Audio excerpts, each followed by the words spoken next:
नमस्कार, बुलेटिन में आपका स्वागत है और मैं हूं आपके साथ रितेश कुमार गौतम। और बुलेटिन का आगाज करेंगे बड़ी खबर के साथ।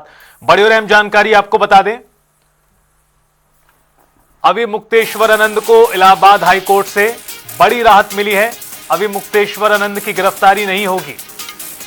इलाहाबाद हाईकोर्ट ने गिरफ्तारी पर रोक लगा दी है। यह बड़ी राहत मिली शंकराचार्य अभी मुक्तेश्वरानंद को। अग्रिम जमानत पर 15 मार्च के बाद फैसला होगा। अभी मुक्तेश्वरानंद को इलाहाबाद हाई कोर्ट से यह बड़ी राहत। इस मामले में जिस तरह से चीजें घटित हो रही हैं उसके मद्देनजर स्वामी अभी मुक्तेश्वरानंद हाई कोर्ट पहुंचे थे और उन्होंने अग्रिम जमानत को लेकर याचिका दायर की थी। हालांकि अग्रिम जमानत पर फैसला 15 मार्च के बाद होगा, यानी अगले महीने। लेकिन उससे पहले हाईकोर्ट ने यह फौरी राहत दी है और उनकी गिरफ्तारी पर रोक लगा दी है। दरअसल इस तरह की संभावनाएं बनी हुई थी कि पुलिस गिरफ्तार कर सकती है उन्हें, लेकिन फिलहाल कोर्ट ने रोक लगा दी है। इस पूरे मामले पर उनकी गिरफ्तारी फिलहाल नहीं होने वाली और 15 मार्च के बाद उनकी अग्रिम जमानत के मामले पर फैसला किया जाएगा। इस वक्त की बड़ी खबर प्रयागराज से है। बता दें, इलाहाबाद हाई कोर्ट से शंकराचार्य अभी मुक्तेश्वरानंद सरस्वती को बड़ी राहत मिली है। बता दें, आज जस्टिस जे.के. सिन्हा की कोर्ट में अग्रिम जमानत याचिका जो अभी मुक्तेश्वरानंद सरस्वती के अधिवक्ता की ओर से दाखिल की गई थी उस पर सुनवाई हुई है और ऐसे में उन्हें आज कोर्ट ने बड़ी राहत दी है। और उनकी जो सुनवाई हुई है, सुनवाई होने के बाद कोर्ट ने फैसले को सुरक्षित कर लिया है और जब तक ये फैसला सुरक्षित रहेगा तब तक आदेश नहीं आ जाते। इनकी गिरफ्तारी पर भी रोक लगाई है और इनके अधिवक्ता पी.एन. मिश्रा ने भी बात करते हुए बताया है कि कोर्ट को मामला कहीं ना कहीं संदिग्ध लगा है, जिसके बाद गिरफ्तारी पर रोक लगाई है और फैसला सुरक्षित कर लिया है। अब देखना होगा इस मामले में किस तरह का फैसला कोर्ट का आता है और कब तक गिरफ्तारी पर रोक रहती है, ये देखने वाली बात होगी। वीडियो जर्नलिस्ट सामू कुशवाहा के संग सैयद मोहम्मद आमिर, प्रयागराज। सभी पक्षों को सुना। आज कोर्ट में सुनवाई थी, क्या हुआ है? कोर्ट की सुनवाई में गिरफ्तारी पर माननीय न्यायालय ने रोक लगा दी है और उन्होंने फैसले को सुरक्षित रखा है। फैसले को सुरक्षित रखा है और गिरफ्तारी पर जो है वो रोक लगा।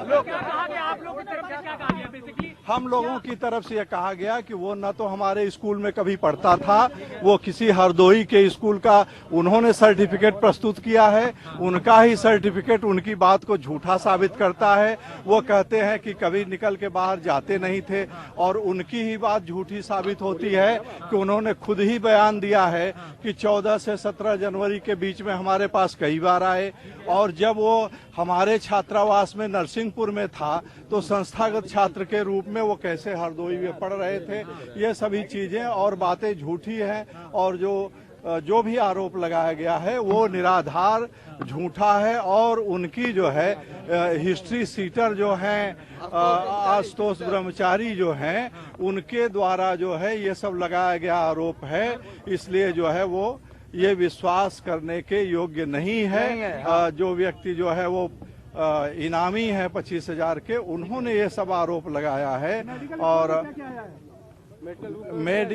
मेडिकल रिपोर्ट में कुछ नहीं आया है। मेडिकल रिपोर्ट में 1-1.25 महीने के बाद कोई मेडिकल रिपोर्ट होती है तो उसमें ऐसा कुछ नहीं आता है। और वहाँ पर जो इंक्वायरी रिपोर्ट है उसमें लिखा है जो प्रचार दुष्प्रचार किया जाता है वहाँ बच्चों ने ये नहीं कहा है कि उनके साथ जो है वो कोई अन्य प्रकार से कृत्य हुआ है। उन्होंने कहा है कि उनके माने मुंह के पास जो है वो अशोभनीय कार्य हो स्पर्श किया गया तो उसको जो है हम लोगों ने ये कहा कि अगर ये सही भी मान लिया जाए तो मेडिकल में इसकी क्या रिपोर्ट आई। तो मेडिकल में यही रिपोर्ट है कि भाई अब जो हम लोगों को इन्होंने मौखिक बताया है लेकिन अब मेडिकल रिपोर्ट में तो कोई कंक्लूसिव कुछ है नहीं।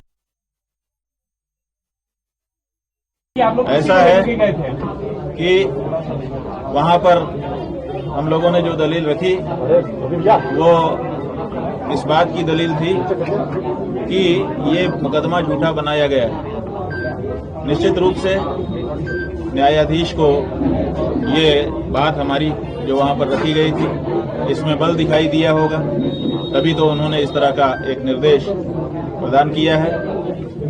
इसलिए हम आरंभ से कह रहे थे कि हमारा काम है जो बात जैसी है उसको न्यायाधीश के सामने ठीक से रखना। हम लोगों ने रखा और आप देखिए कि न्यायाधीश ने जो वर्डिक्ट दी है, जो एक आदेश पारित किया है, उससे ये पता चलता है कि वो समझ रहे हैं कि इस मामले को बनावट बना करके रखा गया है। देखिए, अभी तक जितना बड़ा प्रचार किया जा रहा था कि आश्रम में बटुकों का शोषण, गुरुकुल में बटुकों का शोषण और इनके यहाँ ये होता है, ये जो बात चलाई जा रही थी उसको तो जो एजी हैं उन्होंने ही समाप्त कर दिया। उन्होंने ये कह दिया कि इस आश्रम में ये बटुक नहीं रहे। हम लोग पहले से कह रहे थे कि हमारे यहाँ वो नहीं रहे। आज वो बात जनता के सामने साफ साफ प्रमाणित हो गई। तो ऐसी परिस्थिति में जो कहानी बनाई गई थी वो तो पूरी तरह